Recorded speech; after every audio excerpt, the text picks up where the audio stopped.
요즘 방송에서 제공하는 투자 정보는 투자 판단에 대한 조언입니다. 방송에서 제공하는 주식의 가치, 가격 상승 및 가격 하락에 대해서는 방송사에서 보장하지 않습니다.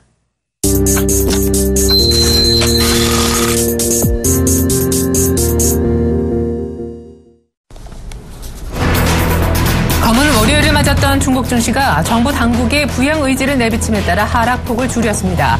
28일 상해 종합지수는 4% 떨어진 3,573.14로 출발해 등락을 이어가다 오후장부터 계속 하락폭을 줄이며 전날 대비 1.68% 떨어진 3,663포인트로 장을 마감했습니다. 중국 증권감독관리위원회가 IMF 요구에 따른 증시 안정자금 회수설이 사실이 아니라고 부인하는 한편 중국인민은행도 역환매 조건부 채권 즉 RP 거래를 통해 500억 위안 상당의 유동성을 공급하기로 한 것이 영향을 미쳤습니다. 국제 유가는 나흘 동안의 하락장을 끝내고 올랐습니다. 뉴욕 상업거래소에서 9월 인도분 서부 텍사스산 원유 가격은 전날보다 1.24% 오른 배럴당 47.98달러의 거래를 마쳤습니다. 중국 경기에 대한 우려가 약해진 가운데 미국의 원유 비축량이 전주보다 30만 배럴 줄었을 것이라는 기대감이 글로벌 공급 과잉에 대한 우려를 눌렀습니다. 미국의 원유 비축량과 관련된 정부의 공식 집계는 오늘 밤에 나옵니다. 분기 실적을 발표한 우리 대형주 중 절반이 시장 기대치를 밑도는 실적을 내 투자 심리를 위축시키고 있습니다. 금융정보업체 YGFN에 따르면 지난 24일까지 2분기 실적을 발표한 시가총액 1조 원 이상의 기업 38곳 가운데 19곳, 즉 50%가 시장 기대치를 밑도는 실적을 발표했습니다. 주로 소재, 산업재 업종을 중심으로 수출주의 부진이 두드러졌는데 오늘 어닝 쇼크가 예상되고 있는 조선주 빅3의 실적이 발표됩니다. 삼성물산 주가가 제일모직과의 합병 관련 주식 매수 청구권 행사가 아래로 하락했습니다. 28일 유가증권 시장에서 삼성물산은 전날보다 1.55% 내린 57,000원으로 거래를 마감지었습니다. 합병에 반대하는 주주들의 삼성물산 보통주 주식 매수 청구권 행사 가격은 57,234원입니다. 주식 매수 청구권 행사의 합계가 1조 5천억 이상이 되면 합병이 취소될 수 있습니다. 그렇지만 증권업계는 삼성물산 주가가 일시적으로 주식 매수 청구권 행사가를 밑돈다 해도 합병이 무산될 가능성은 거의 없다고 보고 있습니다.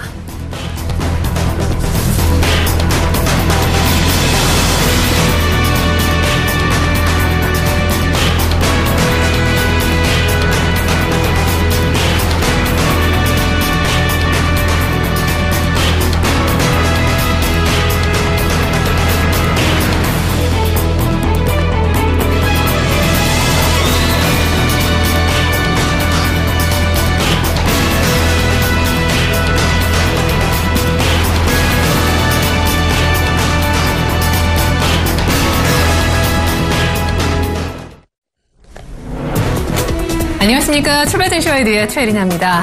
중국 증시가 전 세계 증시, 우리 증시를 포함해 전체적으로 들었다 놨다를 하고 있어요. 중국 증시가 그저께 8년 5개월 내 최대 낙폭인 8.5%가 하루 만에 빠지는 그런 블랙 프라이데이를 연출한 바 있었었는데요. 어제 또 시작부터 4% 개파락 출발하더니 장중에 5%까지 급락했었다가 결국은 1%대로 제한적인 낙폭으로 마감이 되었습니다. 이것 때문에 우리 시장의 변동성도 상당했었는데요. 3% 중반까지 급락했었던 코스닥은 결국 0.7%로 선전하며 마감이 되었고요. 코스피는 아예 플러스권까지 끌어올리며 마감이 되었습니다. 미국 증시는 어쨌거나 결과적으로 중국 증시의 패닉이 조금 진정되는 것을 보고 장이 열리고 끝이 났었기 때문에 오를 수가 있었는데요. 큰 틀에서 본다면 FOMC 회의가 막 진행이 됐고요. 이틀간의 회의 결과를 내일 아침 보여줄 전망인데 FOMC 회의 결과를 받아들이기 전에 상품 시장이 먼저 반등해 준 것도 관련주의 강세를 이끌었습니다. 뉴욕 증시 마감 가격 챙겨드립니다. 네, 3대 지수 모두 1% 안팎으로 오른 것 보실 수 있을 겁니다. 상대적으로 많이 올랐다는 이유로 제법 많이 밀리기도 했었던 나스닥도 간밤에 0.98% 상승해줬고요. 다우지수도 이렇게 되면 이달 초에 찍었었던 저점을 살짝 깼었다가 다시금 되살리는 하루 만에 힘을 좀 내는 모습, 중국 덕분에 울고 웃는 그런 모습 보여줬습니다. S&P 500 지수도 이제 좀 괜찮은 모습이고요. 일단은 나스닥만 봤을 때는 추세적으로 아직은 상승 추세가 유지가 되고 있습니다. 다우와 S&P 500과는 달리 말이죠. 미국 쪽은 사실 최근에 나오는 어떤 실적에 대한 민감도가 지표보다는 조금 더 높은 것 같아요. 아무래도 어닝 시즌이기 때문인 것 같은데요. 포드라든가 미국 최대 구리 생산업체 프리포드 맥모란의 실적이 상당히 좋았던 것도 상승에 중요한 플러스 알파적인 요인이 됐었고요. 사실 나왔던 지표는 좀 엇갈렸습니다. 최근에 계속 그런 패턴인데요. 미국의 대도시 주택 가격도 생각만큼 많이 가격이 뛰지 못했고요. 또 어떤 지표가 또 있었느냐 하면은요. 컨퍼런스 보드가 집계한 소비자 신뢰지수 집계가 있었었는데 이것도 예상에 못 미치는 결과를 받아들일 수밖에 없었습니다. 하지만 괜찮았던 지표는 미국의 마켓이 집계한 서비스업 지표였었고 또 한 가지 괜찮은 지표는 리치먼드 쪽의 제조업 지표였습니다. 두 개는 안 좋고 두 개는 좋았었는데 별로 부각이 되지 못했던 모습입니다. 계속해서 유럽 쪽 마감가 살펴보죠. 네, 독일과 프랑스 증시가 하루 전에 2.5%씩 급락했었는데 보세요. 많이 올랐잖아요. 1% 전일의 낙폭을 한 절반 정도 가까이 감싸쥐는 모습이 나타났습니다. 유럽 쪽도 역시 큰 틀에서 똑같은 호재가 있었죠. 앞서서 중국 증시가 조금 안정이 되면서 더 이상의 폭락은 안 될 것이라는 일말의 기대감이 있었던 것인데 유럽 쪽도 추가적인 재료가 있었다면 바로 M&A 재료라 하겠습니다. 미국 쪽도 최근에 계속해서 헬스케어 관련된 M&A가 이어지고 있는 분위기, 유럽 쪽에서도 또 한 번 포착이 됐고요. 유럽 쪽의 보험업계에서도 M&A 대형 호재가 추가가 되면서 유럽 증시의 탄력을 더했다고 볼 수 있겠습니다. 이번에는 화제가 되고 있는 핫섹터, 상품 시장 쪽으로 한번 가보죠. 네, WTI 가격이 1%가량 올라서 이제 거의 48불까지 회복을 하려는 그런 움직임이 되겠습니다. 일단 중국 증시가 안정이 됐고 오늘 밤 미국의 원유 재고 집계가 나올 텐데 한 30만 배럴 정도 줄지 않을까 기대가 있습니다. 공급 과잉 우려를 덮어줄 것이란 기대 속에 유가가 일단 FOMC 회의 결과 보기 전에 올라와 줬습니다. 앞서서 한 4일 연속 빠졌기 때문에 저가 메리트도 있었던 상황에서 재료까지 중국 쪽에서 뜨니까 바로 반등을 주긴 했는데요. 아직까지 50불 회복은 시간이 좀 걸릴 듯합니다. 금값은 소폭 오히려 떨어졌어요. 하지만 전체적으로 1,100불 온스당 여기서 약간만 하회하는 그런 수준인데 FOMC 회의 결과가 역시 상품 시장 또 관련해서 환율 시장에 큰 변곡점이 될 것이라는 분석이 있습니다. 달러 인덱스를 보더라도 달러 가치도 FOMC 회의 전후에서 조금 일단 전에 꽤나 오르는 그런 모습이 있었었는데요. 일단 달러 강세에 따른 차익 실현 매도가 한번 나왔었고요. 미리. 그리고 어제는 오히려 미리 빠졌었던 달러 강세가 다시 한번 조금 진행되는 모습이었었는데 크게 또 달러가 많이 가격이 뛴 건 아니었습니다. FOMC 회의 결과 보자라는 심리가 있기 때문에 크게 오늘 환율 시장이 움직일 것 같진 않습니다. 이번에는 아시아 증시 한번 보실까요? 어제 중국 증시가 정말 결과적으로는 이렇게 1.7%밖에 안 빠진 걸로 보이시겠지만 중간중간에 변동성이 어마어마했었죠. 전날에 8.5% 급락했다는 것을 감안하고 보셔야 되고요. 그다음에 시작과 동시에 마이너스 4%에서 추가로 더 빠지다가 이게 마이너스 5%까지 가다가 쭉 끌어올려서 마이너스 1.7에서 끝난 게 바로 지금 보시는 여러분들의 종가가 되겠습니다. 정부에서 계속해서 부양책 쓸 테니까 너무 두려워하지 마세요라고 달랜 것이 일단은 먹혔다는 평가인데요. 하지만 중국 증시도 계속 어닝 시즌을 통과하고 있는데 이 기업들의 펀더멘털 실적이 안 받쳐주고 있기 때문에 증시가 어거지로 당국의 부양 때문에 또 올라오긴 했지만 여전히 변동성이 상존한다 그런 분석들이 있습니다. 어제 우리 코스피 코스닥도 난리도 아니었죠. 와 너무 심한 거 아닌가 싶을 정도로 장중을 계속 보셨던 분들은 중국의 힘이 대단하긴 하구나 하고 생각을 하셨을 것 같아요. 코스피도 일단 플러스 마감을 하긴 했지만 장중에는 2010선을 하회하기도 했었고요. 코스닥에는 외국인들이 거의 1,000억 가까운 순매도를 장중에 보이면서 3.5%까지 추락했었다가 결과적으로 60일 이평선의 지지를 받고 올라왔습니다. 마이너스 0.7% 굉장히 천연덕스럽게 이렇게 종가를 보여주고 있는데 어제 장중의 모습은 정말 패닉 셀링이 나오는 듯한 그런 모습이었습니다. 중국 증시가 안정되면서 미국, 유럽 그리고 우리 시장까지 어제 종가상 안정되는 모습을 보이긴 했었는데요. 오늘 장중에 조선주 빅3의 실적이 발표됩니다. 대우조선 해양이 일단 매각설까지 제기가 된 상황에서 조선주의 어닝이 또한 부담스러운 하루가 될 것 같네요. 출발 증시와이들 시작하겠습니다.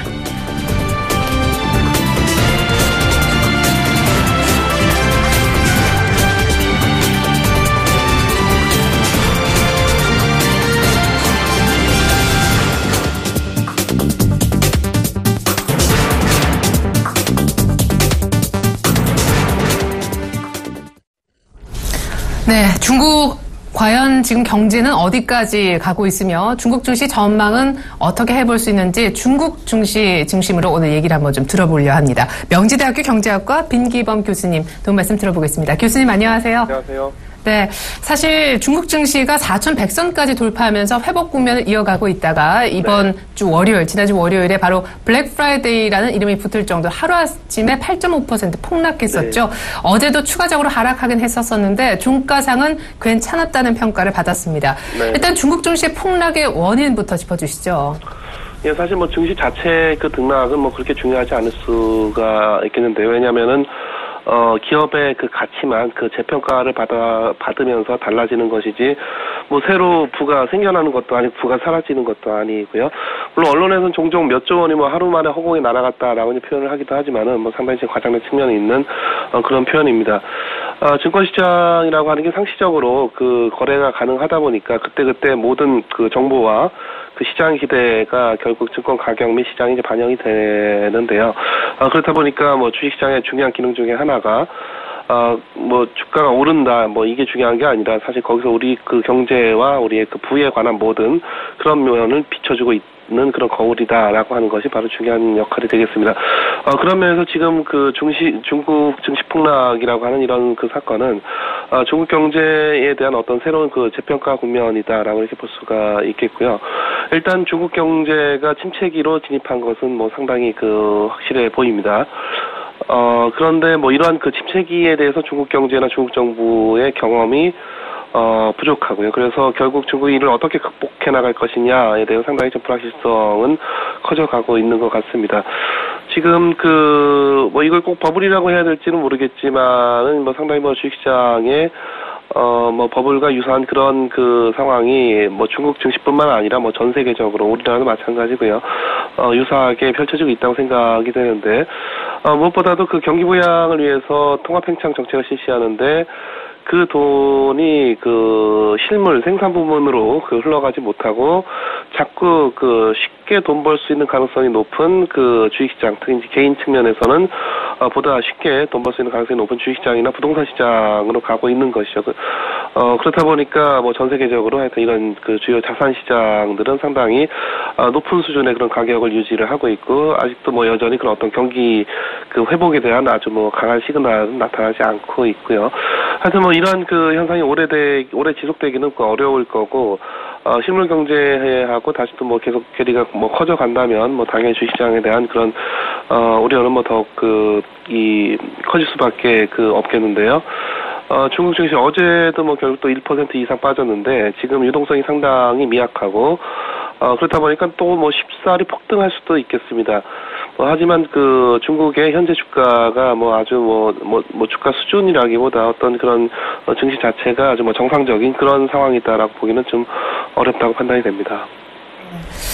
때문에 중국 증시는 재폭락으로 인해서 당국이 지금 이러지도 저러지도 못하는 딜레마에 빠져 있는 것 같습니다. 일단 인민은행을 통해서 500억 위안 정도 유동성을 공급하기로 결정은 한 모습이긴 하지만 지금 월가를 포함한 외국계 쪽의 시선이 상당히 따갑지 않습니까? 말씀해 주셨듯이 중국 당국에서 계속 이렇게 빠질 때마다 너무 지나치다 싶을 정도로 개입하는 것이 보기도 좋지 않을 뿐더러 오히려 버블을 주장하고 있다는 분석, 시장이 가격을 결정하도록 놔둬라 라는 IMF 권고가 사실상 중국 증시 폭락을 만들었다는 분석도 있는데, 당국에 일단은 인민은행 통해서 돈을 또 공급하기로 했지만은 향후에 부양책을 계속 쏟아낼까? 지금까지도 40개가 넘는 부양책을 쓰지 않았습니까?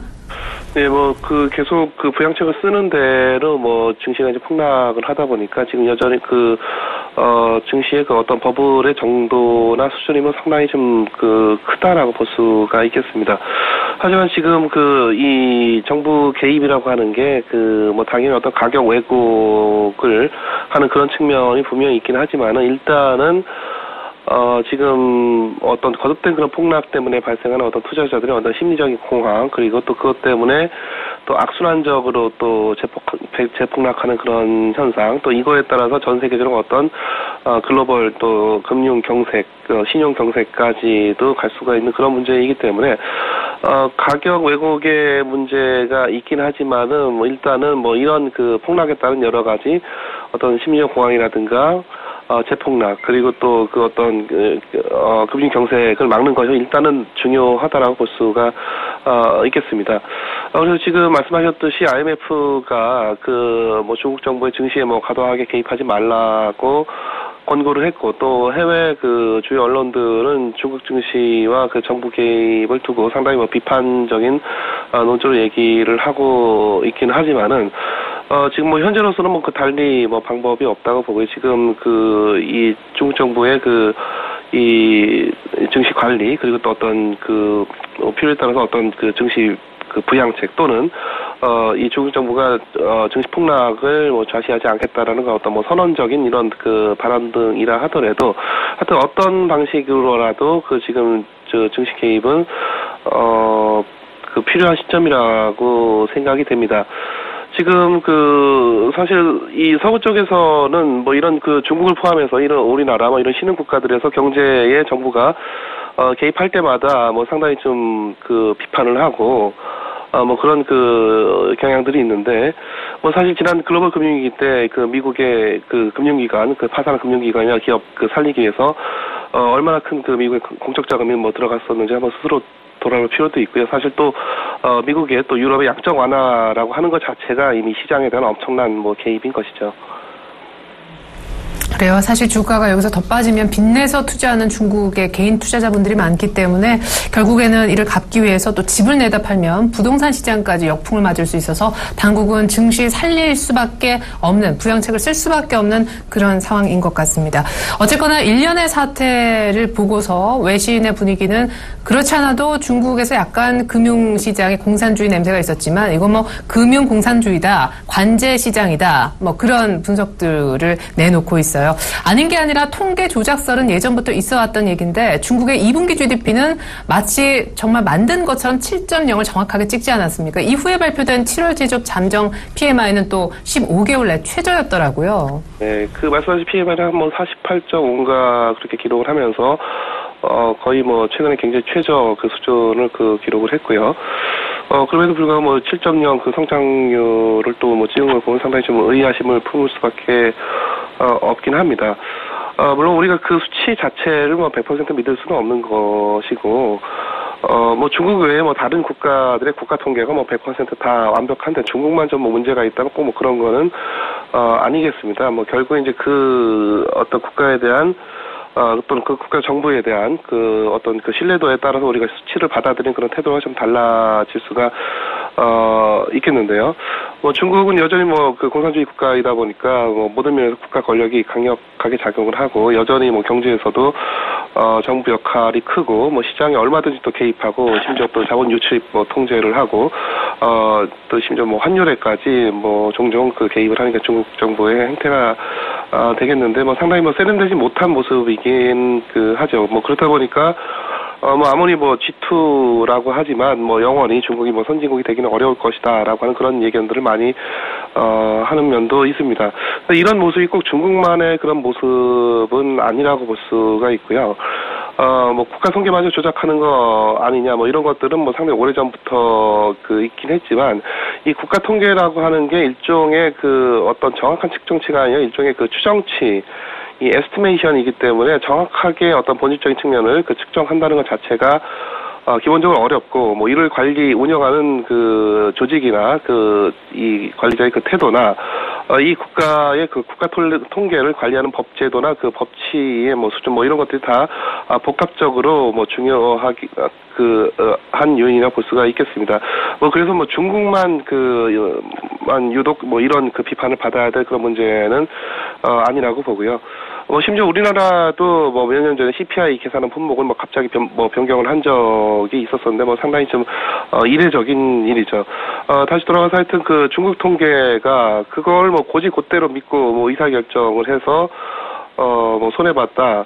사실 뭐 시장 주체가 뭐 바보가 아니기 때문에 이걸 뭐 100% 믿지는 않을 거고 당연히 우리가 통계 수치에 그런 내세된 어떤 그 불확실성을 뭐 충분히 그 고려할 것이기 때문에 아주 뭐 이 의사결정 자체를 심각하게 왜곡할 수 있는 그런 문제는 아니라고 볼 수도 있겠습니다.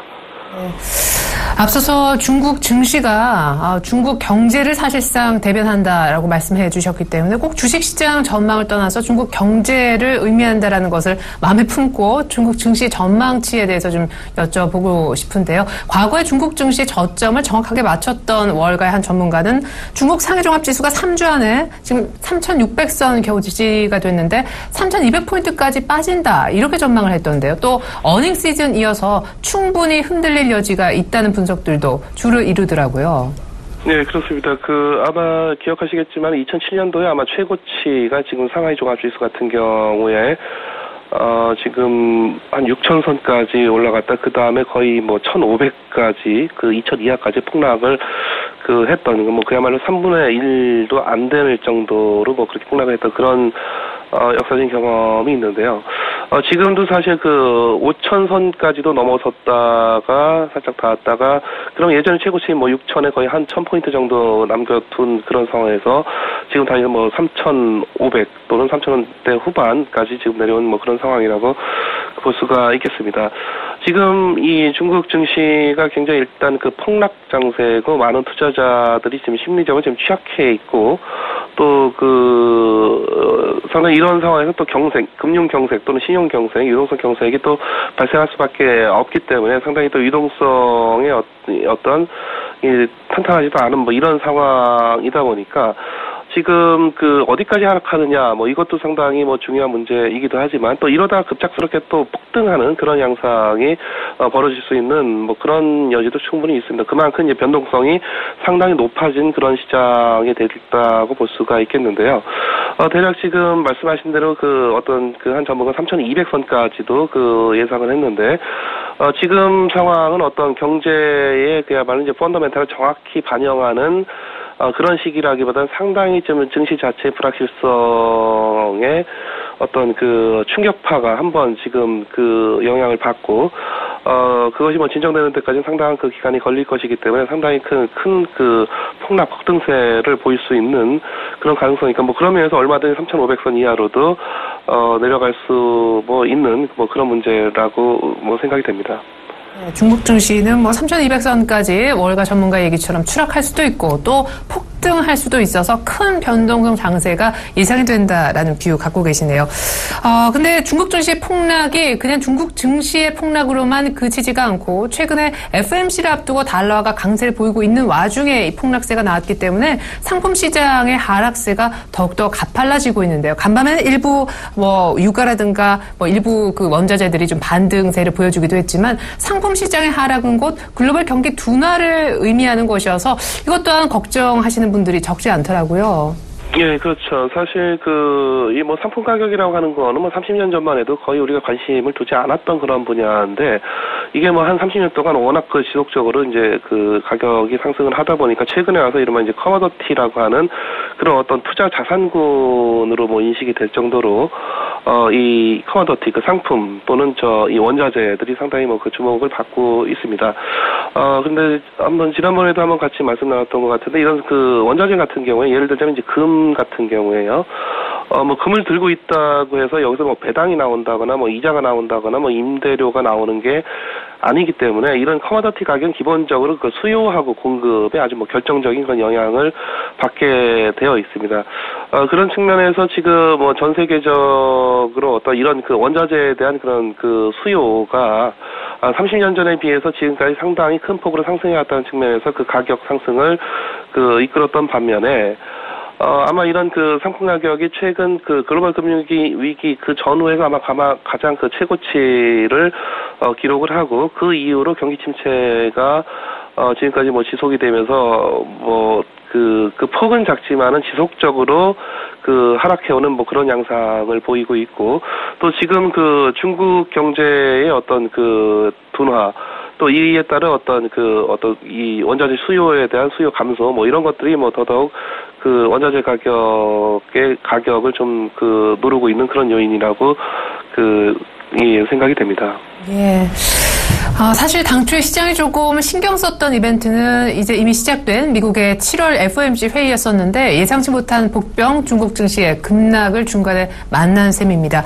중국 증시의 급락이 상품 시장의 하락세를 더욱더 부채질하는 상황에서 연준이 과연 상당히 매파적인 스탠스, 금리 올린다는 얘기를 강하게 할 수 있을까요?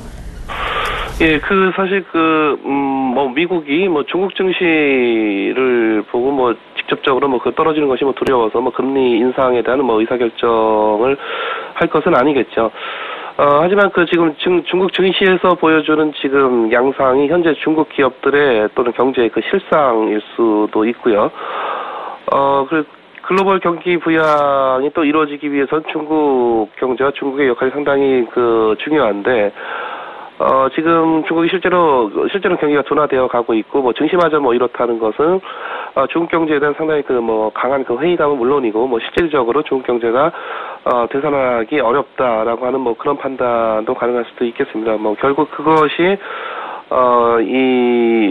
이 세계 경제와 미국 경제에 미치는 영향, 있을 것이고, 이를 당연히 이제 페드가 충분히 고려를 할 것인데요. 그렇게 본다고 하면은, 글쎄요, 미국 경제만 봐서는 지금까지 금리 인상을 좀 일관적으로 지금, 얘기해왔던 페드가 지금 현재 중국 경제, 물론 이제 증시보다는 실질적으로 이제 당의 경제죠. 그러니까 중국 경제의 양상을 잘 주시할 필요가 있겠고, 지금 중국 경제에 대한 판단에 있어서 중국 증시의 상황은 상당히 또 중요한 판단 근거를 제시를 할 수가 있겠고요. 또 실제로 중국 경제 둔화세가 실제로 좀 두드러지게 나타나게 된다면은 이것도 좀 미국의 연내 그래도 금리 인상을 하고자 했던 그런 의욕을 좀 어렵게 하는 그런 요인이 되지 않을까 생각이 됩니다. 네, 중국 얘기 쭉 들어봤는데요. 이번 중국 증시의 대폭락으로 인해서 사실 당국은 부양책을 부작용을 알면서도 쓰지 않을 수가 아마 없을 텐데 앞으로의 중국 증시 전망은 양쪽 급락과 급등이 다 열려있는 변동성 장세라고 예측해 주셨습니다. 아마 이번 사태를 계기로 중국 경제가 재조명되지 않을까, 재평가되지 않을까 그렇게 보셨습니다. 명지대학교 경제학과 빈기범 교수님의 중국 증시, 중국 경제 관련된 뷰 들어봤습니다. 감사합니다. 감사합니다.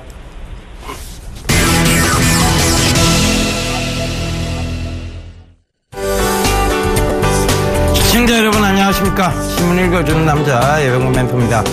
자, 제가 전일 분명히 말씀드렸죠. 이해되지 않는 역풍이다. 시장은 빠르게 회귀할 것으로 예상한다. 그러니까 만약에 떨어져 준다면 이것은 매수 찬스가 될 수 있다는 얘기 드렸습니다. 그러니까 그 점 참고해 보셨다면 여러분들이 잘 저점에서 매수를 잘 하셨으리라 생각을 합니다. 결과적으로 시장은요, 초저금리라는 상태, 즉 이 가장 큰 호재를 백그라운드로 깔고 있다는 얘기예요. 그래서 그 부분을 참고해 보신다면 시장이 급락이 나와도 결국은 빠르게 회귀하는 그런 시장입니다. 지금 보면요, 지금 많이 빠졌을 때요, 결국은 이 초저금리이기 때문에 돈의 방향성적인 측면이라고 얘기를 드렸습니다. 돈이 흘러갈 곳이 이제 위험 자산인 증시 쪽으로 올 수밖에 없다는 얘기를 드렸었죠. 그 부분 꼭 좀 참고해 보셨으면 좋겠습니다. 자, 오늘도요, 국내 최대 경제일간지 서울경제신문과 외신을 살펴보면서 얘기 이어가겠습니다. 자, 월스트리트 저널에 뽑아온 기사입니다. 자, 요 기사인데요, 마이크로소프트 프리 윈도우입니다. 바로 윈도우 10을 이제 공짜로 배포를 하죠. 스퀴즈 뉴 PC 세일즈, 그러니까 PC 세일즈의 새로운 구세주, 이런 뜻이 될 것 같아요. 될 수 있을까에 대한 부분입니다. 여기에 대한 기사 내용들이 쭉 지금 나오고 있는데 윈도우 10의 모습이 보이죠. 자, 이 윈도우 10 4년 연속 이 PC 매출이 감소세로 있습니다. 근데 이걸 방어할 수 있느냐에 대한 부분이에요. 자, 윈도우 10이 무료로 나옵니다. 무료로 나온다. 지금까지는 이 마이크로소프트사가요, 이 윈도우를 배포하면서 새로운 윈도우가 나올 때마다 이걸 판매를 했죠. 그러면서 업그레이드 비용으로 10만 원 정도의 비용이 조금 더 들어갔습니다. 그죠? 그런 비용을 주고 하느니 차라리 새로운 PC를 사는 쪽으로 선택을 많이 했었죠. 그러면서 PC 판매량이 어느 정도 있었습니다만 지금 이거를 꼭 이런 쪽의 측면으로 보기보다는 애플적인 측면으로 한번 찾아보자고요. 애플은요, iOS를 늘 무료로 배포를 합니다. 그런데 이 무료로 배포한다고 해서 애플의 그 새로운 맥북이라든가 이런 것들이 팔리지 않느냐, 애플의 PC가 팔리지 않느냐? 아니에요. 그들은 계속해서 매출 증가세를 이루고 있거든요.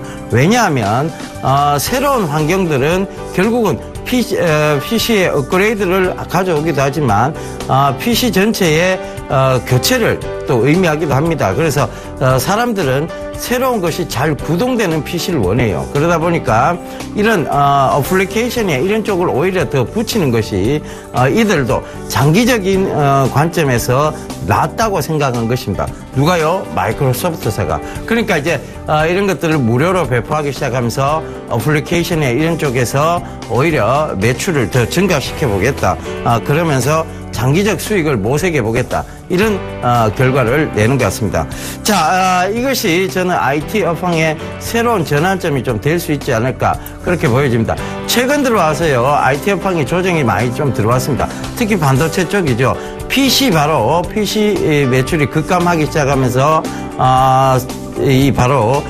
이 시장, 그 D램 시장의 어떤 가격이 자꾸 하락세를 면치 못했죠. 그러면서 반도체 업황 역시 좋지 못했었는데 이것이 바로 다시 반도체 업황의 턴어라운드, 즉 추세 전환을 가져올 수 있는 계기다. 즉 전환점이다. 이렇게 좀 받아들이시면 좋을 것 같아요. 그래서 이 D램 쪽에 때문에 많이 떨어진 종목들 있죠. 예를 들면 SK 하이닉스가 있을 테고요. 그리고 뭐 또 하나 중소형 업체를 잡아보자면 투비소프트라든가 이런 회사들이 있을 겁니다. 그러니까 이런 부분들을 좀 참고해 보셨으면 좋겠고요. 새로운 뭐 보안 시스템 관련주도 조금 참고해 보시는 게 좋을 것 같습니다. 자, 그 점 명심하시고요. 자, 다음 국내 최대 경제일간 서울경제신문 살펴보겠습니다. 자, 실패로 끝난 장자의 난, 신격호도 퇴진. 자, 이거 무섭습니다. 그죠? 역시 돈의 힘이 참 대단합니다. 물론 뭐 순전 돈의 힘이라고 보기는 힘들겠습니다만 신동빈 회장이 신격호 회장하고 신동주 회장을 해임시켰다. 자, 이걸 뭐 어떻게 보면 서로 이제 형제의 난이라고 어떻게 보면 불릴 수 있겠는데요. 이 기업들이 늘상 있어 왔었던 일입니다. 금호그룹도 그랬고요. 현대자동차도 그랬고 지금 또 현대그룹도 그랬고요. 그 다음에 이제 지금 롯데그룹까지 이런 사태가 나왔는데 요거 좀 잠시 좀 살펴보고 가도록 하겠습니다. 자, 아버지 이봉두의 앞세워 쿠데타 미중유의 혼란 오나 뭐 이런 얘기 지금 나옵니다. 신격호 뜻 오리무중 형제간 지분도 비슷하다. 자, 이 기사가 뭐 어떤 거를 지금 나오게 만들 수 있느냐면 롯데그룹에 대한 부분들이 경영권 분쟁에 전체적인 롯데그룹의 회사들, 즉 지금 뭐 여러분들 잘 아시는 롯데케미칼이라든가 이런 전체적인 회사들의 어떤 바로 경영권 분쟁 싸움 이런 것들을 의미하기도 합니다. 그래서 지금 여러분들께서 아마 이런 롯데제과라든가 이런 지금 일본에 있는 롯데홀딩스 뭐 이거는 지금 우리하고 지금 별개의 문제지만 지금 롯데제과라든가 국내에 상장되어 있는 롯데그룹들은 앞으로 경영권 분쟁에 휘말리게 돼 있다는 것이죠. 그래서 그 부분을 어떤 기대감을 가지고 오늘 매수세가 유입이 될 수 있다는 부분 참고해 보셨으면 좋겠고, 어찌됐든 신격호 회장의 의중은 정확하게 알 수 없습니다. 그런데 신동빈 부회장이 승기를 잡았다는 것이고, 신동빈 회장이 승기를 잡았다는 얘기고, 지금 여기에 대해서 아마 이봉두이죠. 이 신영빈입니까? 이분이 지금 이봉두 신영자 여사죠. 신영자 여사가 이분이 아마 캐스팅 보트 역할을 좀 할 것이다 이런 생각이 좀 듭니다. 그래서 왔다 갔다 사이에서의 경영권 분쟁에서 오히려 주가는 롯데 주가들은 조금 더 탄력을 받을 수 있는 그런 계기가 좀 될 수 있다. 이렇게 좀 받아들이셔야 될 것 같아요. 일단은 이런 사태들이 있으면요, 결국은 경영권 분쟁이라는 소요 사태가 반드시 어떤 화두가 될 수 있다. 그렇다면 그것은 반드시 롯데그룹에 있는 지금 롯데 상장사들에게는 오히려 호재로 작용할 가능성이 높다는 거 꼭 좀 명심해 보셨으면 좋겠습니다. 자, 그 다음 기사 살펴보고 가도록 하겠습니다. 코나이, 애플, 삼성페이의 도전. 자, 핀테크 얘기죠. 결국은 파이낸셜 테크놀로지의 수혜자였던 코나이조차도 코나페이라는 것을 출시하면서 핀테크 산업 쪽으로 확실히 굳히겠다는 얘기입니다. 전자결제 관련주이기도 하지만 이 코나이는요, 이제는 이 핀테크 산업에 직접적으로 뛰어들면서 이 보안 시스템 강화 해킹의 안전성을 요한다고 합니다. 그런데 자, 이거를 코나이를 살펴보자는 거 아니에요. 코나이를 살펴보자는 게 아니고 이 핀테크 시장에 뛰어들었다. 그럼 이 핀테크 시장의 모든 업체들이 이제 향후 먹거리 시장으로 생각해 들어가고 있다. 이렇게 보아야 될 것 같고, 그래서 이런 핀테크 관련해서 전자결제 관련주들 여전히 좋은 흐름을 보일 수 있다는 거, 한국정보통신이나 한국전자인증 뭐 이런 회사들이 되겠죠. 그런 회사들이 새로운 수혜주가 될 수 있다는 것도 반드시 좀 참고를 해보셨으면 좋겠습니다. 코나페이, 자, 이런 부분들, 그리고 S페이, 그죠?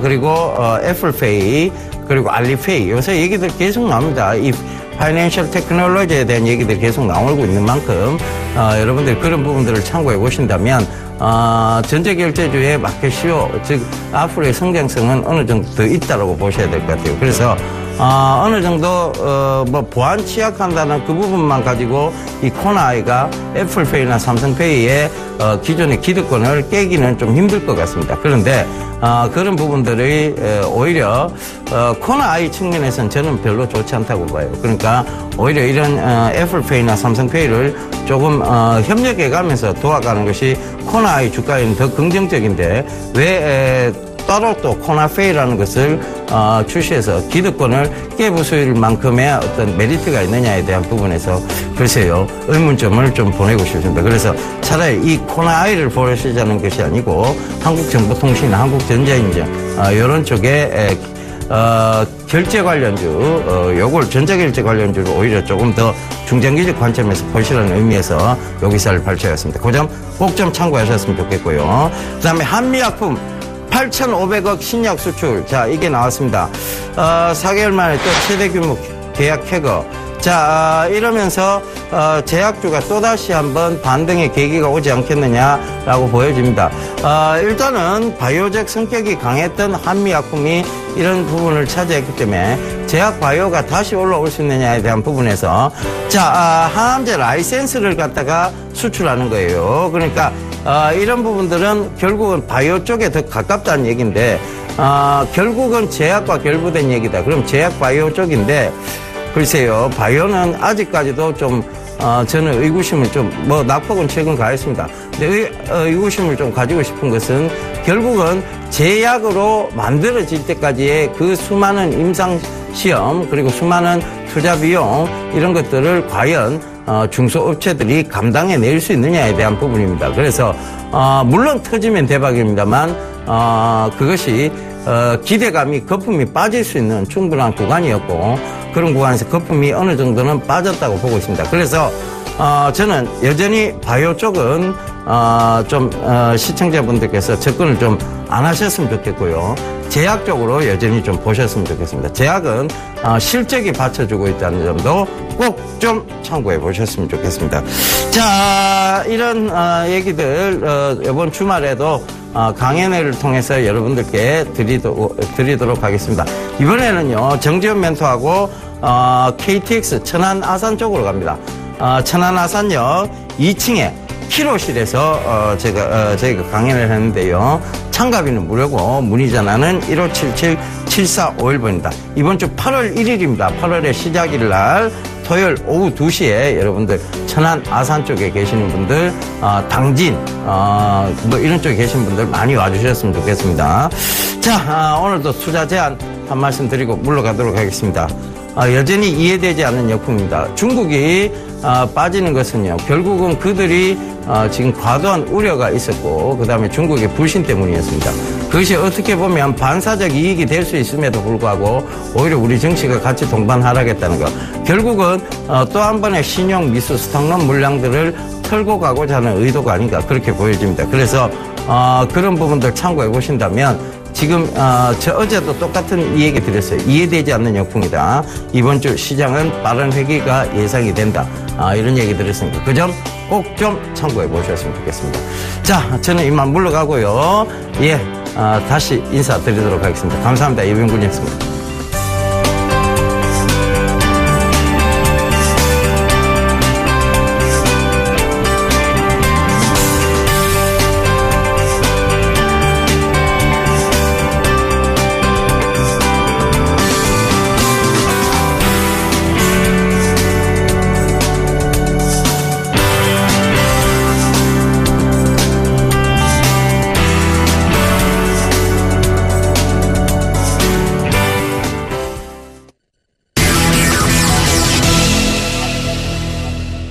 네, 어제 같은 난리통에도 기관 외국인은 자동차주를 좀 쓸어 담았다라는 것을 조금 전에 확인하셨을 텐데요. 오늘 장에 필요한 전략 더 꼼꼼하게 챙겨보도록 하겠습니다. 아데나 투자자문 신승영 대표 오늘 의견 들어봅니다. 대표님 안녕하세요. 네, 안녕하십니까. 네, 8.5% 폭락했던 중국 증시가 또 급락하는 줄 알고 정말 깜짝 놀랐었는데 다행스럽게도 낙폭이 제한적이었고 그에 따라 우리 증시도 낙폭을 많이 줄여서 전약 후강 패턴을 보여줬습니다. 코스닥이 0.7%만 빠진 게 얼마나 예뻐 보였는지 모르겠는데 어제장 먼저 리뷰부터 들어볼게요. 예, 어제 말씀하셨던 일단 개파락하면서 시작을 했죠. 글로벌 증시의 전반적인 중국에 대한 우려감 부분들, 유럽, 미국 할 것 없이 다 빠지는 그런 모습들. 우리 시장 역시 마찬가지였습니다. 특히나 코스닥을 중심으로 해서 상당 부분 개파락해서 시작을 했는데 일정 부분 이제 그 만회 내지는 안정화를 찾아가고 있다라는 그런 생각 그리고 그런 어떤 그 시장의 흐름 읽어볼 수 있는 그런 하루가 아니었나. 오늘 시장 역시 조금은 좀 개선되는 그런 모습 나타날 가능성 많아 보입니다. 그렇다면 오늘 시장 내에서 과연 어떤 업종군, 어떤 이제 그 종목군을 중심으로 해서 시장에 이제 반전이 일어날 것인가라는 부분들. 항상 시장이 갑자기 바뀌는 부분은 없습니다. 항상 그 전일에 있었던 부분들이 이어가면서 그 부분이 확산되어 가는 그리고 또는 좀 식어가는 그런 분위기가 나타날 것이다라는 것. 앞서서 최혜린 앵커께서 말씀하셨다시피 최근 들어서 기관의 매수 그리고 외국인의 매수는 여전히 수출, 환율과 관련된 수출주 중심의 매수, 특히나 자동차 관련주에 대한 매수가 좀 많이 강화되고 있다라는 부분들 우리 시청자들 다들 알고 계시리라 생각합니다. 이 가장 중요한 부분 두 가지입니다. 주가적인 측면, 다시 말씀을 드리면 밸류에이션적인 측면, 그리고 더 나아가서는 향후 환율이 이렇게 좀 계속 지속되다 보면은 실적 개선에 대한 어떤 그런 기대감들이 미리 선반영되고 있는 그런 어떤 그 하나의 패턴이다라고 보셔야 되지 않을까 생각이 됩니다. 일단 중국발 우려감은 우리 시장에 지속되고 있는 듯합니다. 지금 현재 어제 하락폭을 다소간 줄였다고 해서 이 하락폭이 확실하게 멈추고 다시 V자 반등을 할 것이냐라는 부분에는 조금 좀 어떤 그 제한적인 요소가 많이 내포되어 있다라는 그런 부분들 생각하시면 좋을 것 같고요. 문제는 이제 그 중국 시장의 어떤 그 우리 시장으로의 전이 부분, 그 정도가 얼마가 될 것이냐, 이런 부분들이 결국은 오늘 시장에서의 주요 관점 부분이 아닐까 말씀을 좀 드려보겠습니다. 일단 환율의 어떤 그 원화의 약세 부분, 연화의 약세 기조, 달러의 강세 기조, 이 때문에 외국인들의 전반적인 매도세는 지속되고 있다라고 보셔야 될 것 같고요. 아울러서 이제 그 어제 저녁 그리고 오늘 저녁까지 아울러서 있죠. 미국에서 FOMC 회의 진행되고 있는 부분들, 과연 이를 계기로 해서 달러화의 강세 분위기가 다소간 둔화될 것이냐에 대한 그런 기대감 부분들. 오늘 아마도 이런 부분들에 대한 얘기가 시장 하루 종일 아마 계속되지 않을까 이렇게 좀 말씀을 좀 드려보겠습니다. 특징 업종 종목 이다지 이렇게 좀 없선 보이는데요. 일단 한미약품이 가장 큰 특징 종목 중에 하나가 되지 않을까. 이를 놓고서 오늘 바이오주가 전반적으로 바이오주에 대한 기대감의 확산으로 이어질지 아니면 한미약품이 어떤 그 실질적인 이때까지 기대감의 실질 반영 그 뉴스의 발표를 통해서 오히려 전강 후약으로 이제 한미약품이 끝날지 이 부분에 대한 관심이 오늘 어찌 보면 시장 내 가장 큰 화두거리일 수도 있겠다라는 말씀 좀 드려보겠습니다.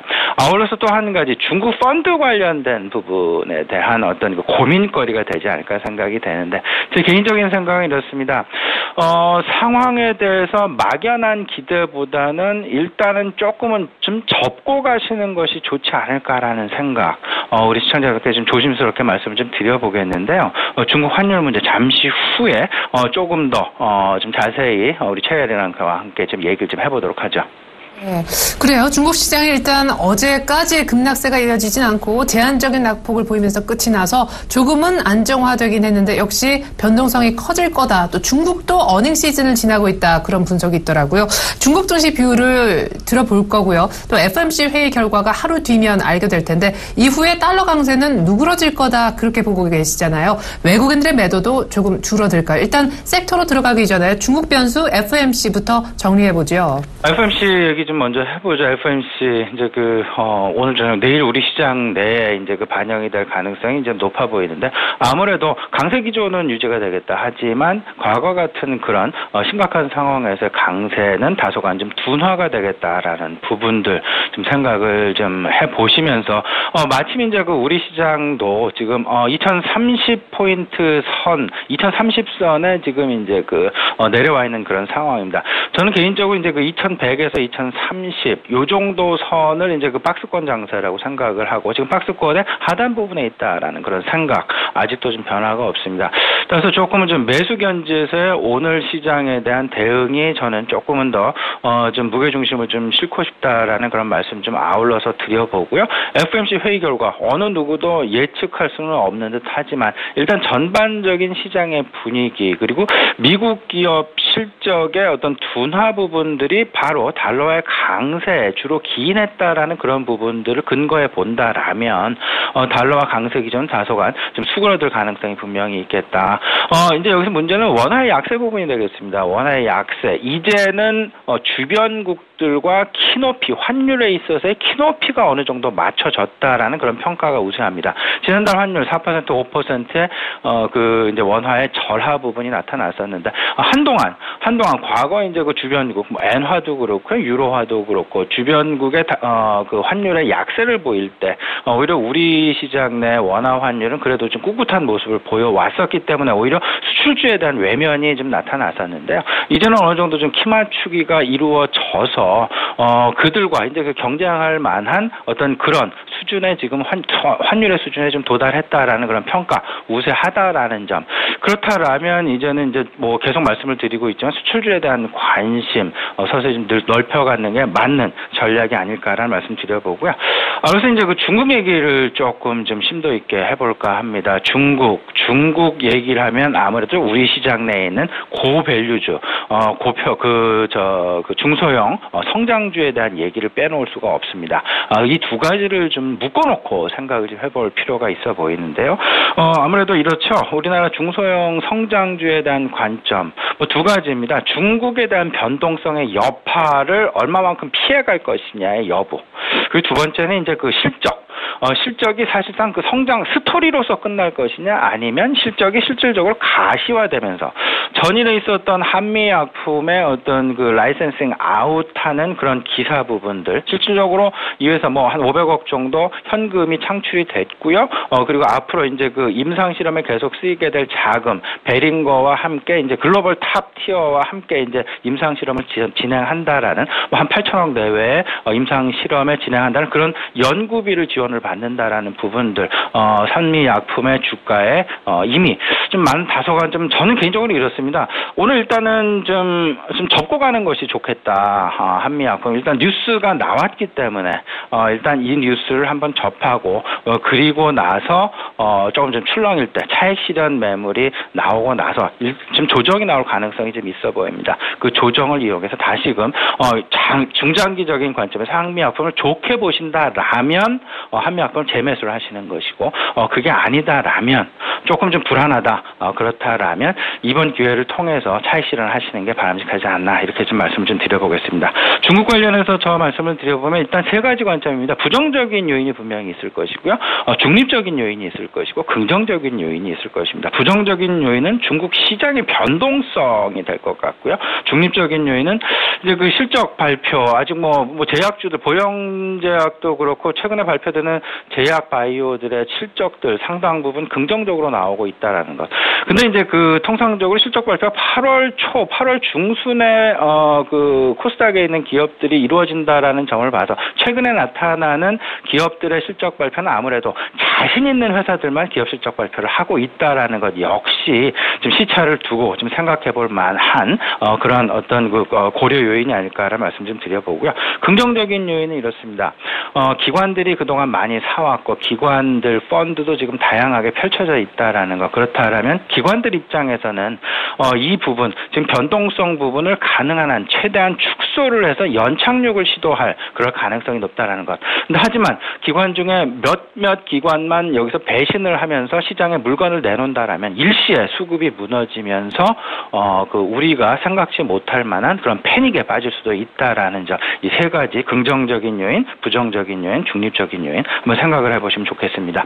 중국 시장 저는 지금 문제는 이렇습니다. 중국 시장이 이때까지 흘러왔던 점, 좀 뭐 외국인들의 시각, 관치 증시이기 때문에 신뢰가 없다라는 부분들, 외국 기사를 통해서 우리 시청에서 다들 기사를 접해주셨으리라 생각이 되고 그럼으로써 외국인들이 나가고 있다라는 것. 여기에 더 나아가서 지금 2분기 중국 기업들의 실적 자체도 지금 둔화되고 있다. 따라서 중국 내 투자자들도 지금 벌벌벌 떨고 있다라는 그런 부분들. 이런 부분들이 결국은 전반적인 중국, 물론 이제 그 지난주에 발표된 그 중국 2분기 GDP 7.0%를 찍긴 했습니다만은 전반적인 경기 둔화에 대한 우려감으로 확산되고 있다라는 것. 저는 이렇게 생각을 합니다. 물론 제 개인적인 판단 내지는 개인적인 예견 내지는 전망이다라는 점을 다시 한번 좀 확실하게 말씀을 좀 드리고 싶은데요. 저는 이렇게 생각을 합니다. 중국이 지금 마지막으로 쓸 수 있는 카드는 환율이다라는 생각을 좀 가지고 있습니다. 다시 말씀을 드리면 환율, 다른 나라에 비해서 꿋꿋한 위안화의 어떤 그 평가절하도 없고 평가절상도 없는 위안화의 고정적인 어떤 그 환율을 상대적으로 다른 나라에 비해서 유지해왔다라는 점. 그렇다면 중국 경제를 살리기 위해서 어떤 정책을 쓸까? 마지막에 쓸 수 있는 정책이 환율 절하 정책이 되지 않을까라는 생각이 되는데 외국인들 입장에서 중국 정부를 신뢰할 수 없다라는 얘기 그리고 후광통 실시 이후에 돈이 들어왔다가 다시금 빠져나가는 가장 큰 이유가 어찌 보면 중국에서 혹시나 환율 절하 정책을 쓸 가능성에 대한 미리 그에 대한 대비책을 지금 쓰고 있는 것이 아닌가. 중국에서 만약에 환율 절하 정책을 쓰게 된다라면 금융시장에서의 밀물과 같은 썰물과 같은 그런 외국인 유동성의 이탈은 불을 보듯 너무도 뻔한 얘기가 되겠습니다. 이 부분. 하지만 중국은 그들의 경제를 부흥시키기 위해서 그리고 중국의 전반적인 경제를 살려내기 위해서 어쩔 수 없는 환율 정책을 또 쓸 가능성도 한번 열어놔 봐야 되지 않을까 이런 생각 아울러서 좀 말씀드려보겠습니다. 네, 중국 관련해서 당국이 마지막으로 쓸 수 있는 부양카드는 아마 위안화의 절하가 아닐까 싶은데 그걸 또 우려해서 외국인들이 대거 이탈할 수 있는 가능성이 가장 중국 증시 관련해 우려스러운 부분이다라고 짚어주셨습니다.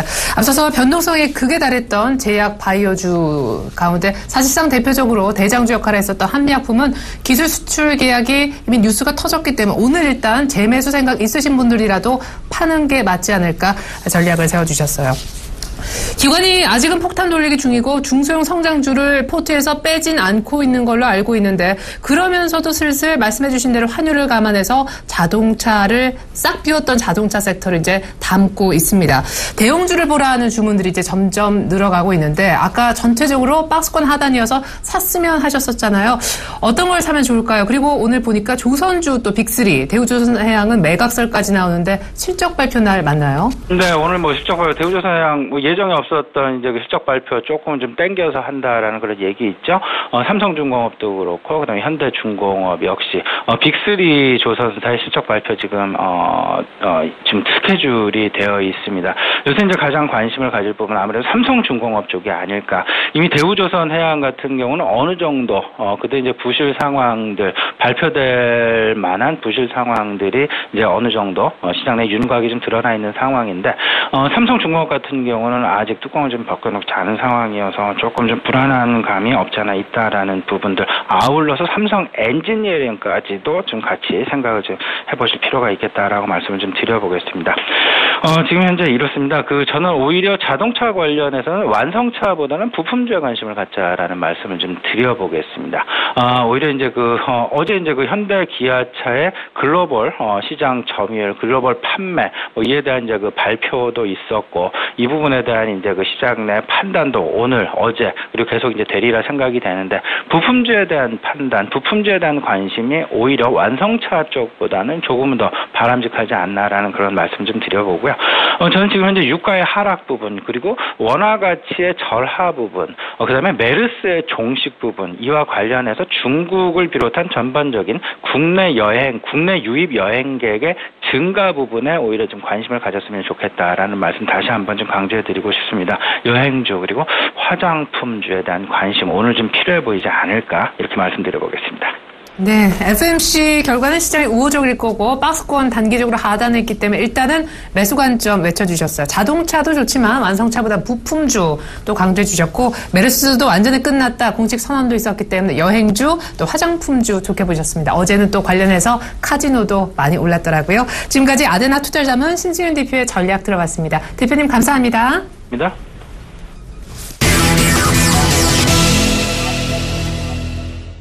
이드콜 상한가 팩토리 시즌2 들어가 보죠. 오늘도 여의도에 계시는 샘플러스 이드콜 멘토 만나보겠습니다. 안녕하세요. 반갑습니다. 네.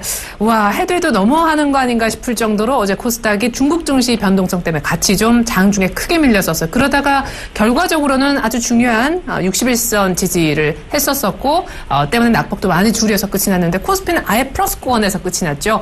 단적으로 제약바이오가 많이 흔들렸었는데, JW 중해제약 관심주가 마이너스 10%에서 플러스 7%로 끝나는 엄청난 변동성을 보였습니다. 전문가들은 대응이 되겠지요? 네, 전문가라기보다는 저희가 계속적으로 이제, 리딩을 해드리고 있는 그런 상황이기 때문에, 그 리딩에 맞춰서 좀 움직이시면 될 것 같고요. 일단 시장 같은 경우, 최근에 이제 계속 어제 같은 경우에도 중요하다라고 좀 말씀드렸던 그런, 지수 구간이었죠. 일단 지수와 제약바이오 섹터들의 움직임, 정강 후약의 상황들의 그런 모습들 나왔다라고 좀 볼 수가 있겠고요. 자, 중요한 거는 2080포인트, 이상권역에서의 거래량이 증가된 모습들이 상당히 좀 수상하다라고 좀 말씀드리면서 재차 2000포인트 부근까지 하락은 가능한 상황이다라고 지속적으로 언급을 드리면서 박스권 장세에 이제 말씀드렸던 부분이기 때문에 이제 오늘 내일이 상당히 좀 중요한 그런 구간으로 진입한 그런 사실인 것 같습니다. 자, 코스피 지수 서서히 반등권으로 진입할 수 있는 건 여력이 생기고 있습니다. 다만 지금 2060포인트 정도에서의 어떤 강력한 저항세가 밀집되어 있는 구간이기 때문에 전강 후약 장세를 어느 정도 당분간은 좀 나올 수 있는 그런 패턴의 모습들이지 않나 싶고요. 자, 현재 121선이 지지로 작용을 했다가 저항으로 작용하고 있는 그런 모습인데 이 5일선에 대한 저항을 받고 있는 그런 모습들 그리고 61선이 우하향되면서 지금 내려오고 있는 그런 상황이기 때문에 기간 조정으로서 안정화된 구간들의 모습들 기대해 볼 수 있는 그런 구간이다. 결국 이제 쌍바닥입니다. 전저점 지난번 급락 때 2000포인트를 한번 이탈을 했다가 그 구간가에, 지금 현재 구간가에 어떤 그런 다중바닥, 쌍바닥 구간이기 때문에 더욱더 강력하게 바닥을 다지기 위한 어떤 그런 움직임들, 현재 구간에서 지속적으로 나올 것이라는 점, 참고하시면 좋을 것 같고요. 자, 코스닥 지수도 어제 5월달, 그러니까 상승의 연속성을 가지고, 코스닥 지수 상승을 할 때, 61선까지 급락을 했다가 다시 한번 되돌리는 그런 모습들이기 때문에 이번에도 코스닥 지수 살아있는 그런 상황이라면은 반드시 이 61선에 대한 지지는 반드시 나와줘야 된다라고 말씀드리면서 730에서 40포인트 정도 중요하다라고 좀 말씀드렸는데, 자, 어제 이제 61선을 정확하게 지지를 한 그런 모습이 되겠습니다. 거기에 종가에는 끌어올리게 되면서 양봉 마감한 그런 상황이기 때문에 코스닥 지수 어느 정도 변동성이 있을 수 있겠지만은 또다시 상승 포지션으로 일부 변경될 가능성도 있다라는 점. 다만 지금 현재 구간 어느 정도 750포인트에 대한 저항권역에 있는 그런 상황이기 때문에 갭상승 출발을 해야 된다는 점 좀 참고하시면 좋을 것 같고요. 자, 일단 이런 격언이 있습니다. 휴가를 가기 전에 주식을 팔공하라. 주식업계의 격언이 있듯이 8월에는 항시 변동성이 심했던 그런 부분이 있었습니다. 자, 지수보다는 섹터별 움직임, 앞으로 계속적으로 확인하시는 것이 현명한 그런 방법이다라는 점 인지하고 계시면 좋을 것 같고요. 자, 그런 의미에서 어제 이제 제약바이오 섹터, 전략 후강의 모습을 기대해보자라고 좀 말씀드리면서 주 후반으로 진입을 할수록 전략 후 약의 패턴, 전략 후 강의 패턴, 네, 그런 모습들은 강해질 것이다라고 좀 말씀드렸던 부분들, 기억을 하실 겁니다. 근데 앞에서도 계속적으로 이제 말씀을 해주셨지만은, 어제 한미약품을 기본으로 해서 메디톡스라든지, 우리 상하카팩토리에서 지속적으로 리딩을 하고 있는 JW 중에 제약 같은 경우에도 어제 지수 상승 대비, 지수 하락 대비 상승을 했던 그런 모습들, 자, 결국 이제 제약바이오 섹터들, 그동안에 제가 말씀드렸던 것이 과거의 제약바이오 섹터로 묶여서 뭉탱이로 움직였던 그런 종목들, 특히나 영업이익이라든지 매출이 크게 발생되지 않은 그런 상황에서의 어떤 그런 주가의 상승으로 급등했던 그런 종목들은 이제는 어떤 그런 차별화될 가능성이 높다라고 좀 말씀드리면서 그 중에 재료적인 부분들 반드시 확인하자라고 좀 말씀드렸던 부분이기 때문에 제가 생각했을 적에는 지금도 늦지 않았다라고 좀 생각이 되고 있습니다. 제약바이오 섹터들, 종목들 중에 특히나 이제 재료가 없는 종목들은 이번 실적 시즌에서의 한번 차별화가 시작된 이후에 실명 매물이 쏟아져 나올 수 있다는 점, 좀 반드시 인지를 하자라고 좀 말씀 좀 드리도록 하겠습니다. 자, JW종이제약은 어제 7% 종가에 급등하는 그런 모습이었습니다. 어제 장 초반에는 마이너스 10% 정도 급락을 했던 그런 모습이었지만은 역시나 재료발, 그러니까 어제 뉴스가 좀 나와주었던 게 표적 항암제에 대한 기술 수출에 대한 어떤 그런 기대감이 좀 나와주게 되면서 거진 장중에 18% 정도 플러스 마이너스가 나왔던 그런 상황이었는데, 자, 과거의 젠백스라든지 기타 제약바이오 섹터들 임상 1상 성공하고 2상 3상, 결국에는 기술 수출로 이어지는 그런 패턴들의 모습들로 인해서 시나리오를 갖고 주가의 상승폭 움직였던 그런 과거의 패턴들의 학습이 있었죠. 자, 그런 부분들 어제 나오게 되면서 거래 정지가 한번 됐었습니다. 워낙 급등락이 심했던 상황이라 종가가 또 고가로 마감되는 모습들. 자, 결국 이 JW 중요지역은 조정시 매수 관점으로 계속적으로 보도하라고 좀 말씀드렸던 이유, 재료적인 그런 부분이기 때문에 실적도 양호할 것으로 예상되는 그런 상황에서 시나리오를 가지고 움직이는 종목군들에 대한 부분들, 상당히 주가의 상승폭, 기타 제약바이오주들에 비해서 월등히 달라질 것으로 예상이 되는 만큼, 물론 오늘 같은 경우 어제 상승폭에 대한 일부 조정적인 부분들 나올 수가 있는 그런 상황이 되겠지만은 지속적인 스윙 홀딩 관점, 조정시 추가 매수 관점 보셔갖고 4만 원대에 대한 돌파 체크, 61선 안착에 대한 부분들 살펴보자라고 좀 말씀 좀 드리도록 하겠고요. 자, 그러한 관점에서 NH 엔터도 마찬가지일 것 같습니다. 오늘 정도부터 하락의 클라이막스의 끝자락에 왔다라고 좀 생각하고 있기 때문에 어느 정도 저점 유지 여부, 일단 전저점 유지되는 그런 모습입니다. 어제 같은 경우 종가 관리에 좀 들어오게 되면서 어느 정도 아랫꼬리가 나온 그런 상황이기 때문에 전저점이 유지된 상황에서의 양봉 캔들 5일선 안착 여부 중점을 두시고 체크해 보시는 전략 말씀을 좀 드리면서, 자, 또 한 번 말씀을 좀 드리지만은 주식이라는 게 참 재미지면서도 사람을 좀 흥분시킵니다. 하지만 주가가 하락을 할 때 마치 회사가 망할 것 같은 그런 생각이 들면서도 상승을 하면 또 금방 매도하게 돼버리는 꼴. 참 경제학자들이 좀 말하기를 바보들의 판이다라고 좀 우스갯소리로 좀 얘기를 하는데요. 자, 중요한 것은 이제 떨어질 때 종목을 매수하지 못한다라고 했을 때는 상승할 때도 매수를 못한다는 점. 결국 이제 물리더라도 좋은 종목에 투자를 했더라면 현재 시장 꾸준히 홀딩해서 들고 가는 장이다라는 점 말씀 좀 드리면서 오늘도 파이팅 하시기를 바라겠습니다. 오늘 상하카팩토리는 여기까지입니다. 고맙습니다. 네, 8월 휴가 시즌 변동성은 감안하면서 투자해야 된다라시면서 JW 중해제약과 같은 양화 실적에 재료 있는 바이오주의 차별화는 당연하다고 강조해 주셨습니다. JW 중해제약은 4만 원 60일 이평선까지 일단 1차 목표가 제시해 주셨습니다. 지금까지 샘플러스 이두코멘토의 리딩 들으셨고요. 전 잠시 후 2부로 다시 오겠습니다. 고맙습니다.